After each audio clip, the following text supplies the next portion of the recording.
राधा वल्लभ श्री हरिवंश, कैसे हैं आप सब लोग। और प्यारे जी की कृपा हमेशा आप पर बनी रहे, आपका घर हमेशा खुशियों से भरा रहे। तो देखिए, आज मैं आपको बताने वाली हूँ कि लड्डू गोपाल जी को स्नान में आप ये गलती बिल्कुल ना करें। जिनके लड्डू गोपाल जी अगर काले हो गए, सांवले हो गए हैं, तो आप कहाँ गलती कर जाते हो, क्योंकि विग्रह सेवा में आप छोटा सा भी अपराध करते हो तो बहुत बड़ा अपराध माना जाता है। तो देखिए, मेरे पास काफी टाइम से कमेंट भी आ रहा था और बहुत इंस्टाग्राम पे तो कमेंट भरा पड़ा है पूरा। तो मैंने सोचा, क्योंकि इंस्टाग्राम की जो वीडियो है इस पर मैं ज्यादा नहीं बोल पाती हूँ, पर मैं यहाँ पर आपको पूरा वीडियो बताऊंगी। सारे लोग कहाँ गलती करते हैं, देखिए ये गलती भूल कर भी नहीं करनी है आपको। जब बहुत से इनके लड्डू गोपाल जी थोड़े सांवले हो जाते हैं तो वो करते हैं क्या है, पीताम्बरी लाते हैं, पीताम्बरी से उनको स्नान करा देते हैं। तो सबसे पहली गलती तो आप यही करते हो, क्योंकि देखो पहली गलती आपकी ये होती है कि पीताम्बरी जो होती है बर्तन साफ करने की होती है। जो भी आपके पीतल के बर्तन हैं या फिर आपके कांच के बर्तन हैं या आपके तांबे के बर्तन हैं, तो जो मतलब ऐसे बर्तन हैं उनको साफ किया जाता है पीताम्बरी से।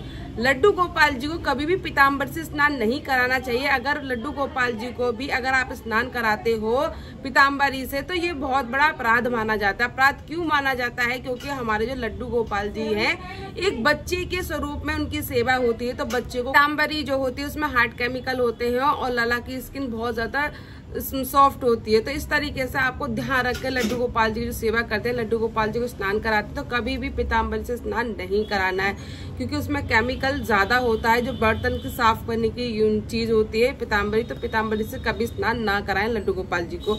अगर आपके लड्डू गोपाल जी काले हो रहे हैं, सांवले हो रहे हैं, तो आप उनको दही से स्नान करा सकते हो।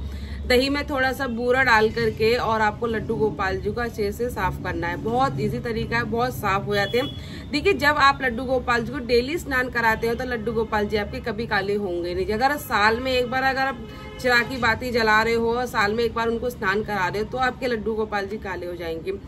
यहाँ पर आप डेली स्नान कराते हो तो लड्डू गोपाल जी आपके कभी काले नहीं होंगे। तो उनको दही से और बूरा डाल के उसमें स्नान करा सकते हो लड्डू गोपाल जी को, बहुत अच्छा रहता है। लड्डू गोपाल जी बहुत चमक आती, शाइन आती है। दूसरा है कि लड्डू गोपाल जी को बेसन से स्नान करा सकते हो। बेसन से बहुत अच्छा, क्योंकि बेसन अगर हम लोग भी यूज करते हैं अपनी स्किन पे तो बहुत शाइन करती है।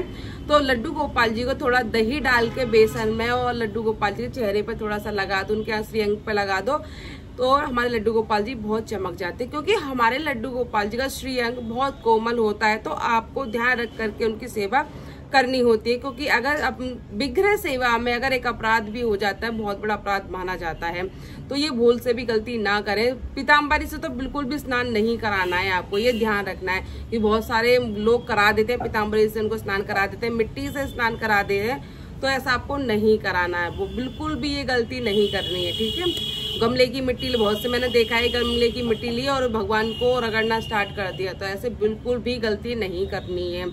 उनको उनका श्रीअंग बहुत ज्यादा कोमल होता है, ध्यान रखना। अगर अपने बच्चे को भी अगर आप पीताम्बर से स्नान कराओगे तो स्किन छिल जाएगी, क्योंकि उसमें बहुत ज्यादा हार्ड केमिकल होते हैं और मिट्टी में भी थोड़े थोड़े पार्टिकल ऐसे होते हैं, छिल जाती है स्किन।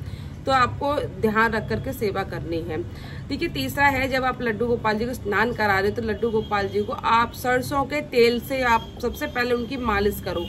ठीक है, लड्डू गोपाल जी जब स्नान करा रहे हो तो सबसे पहले आपको सरसों के तेल से लड्डू गोपाल जी की मालिश करनी है।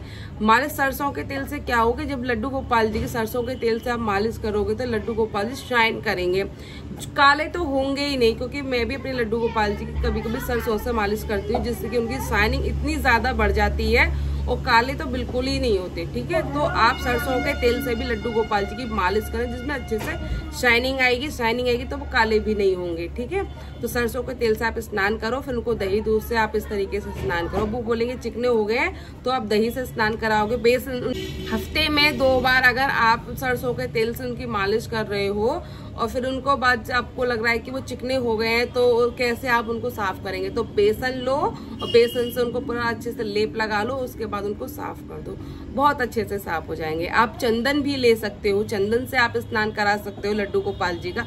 अगर आप चंदन से भी स्नान कराओगे तो लड्डू गोपाल जी आपके काफी अच्छे गोरे हो जाएंगे और बहुत ज्यादा सुंदर दिखेंगे।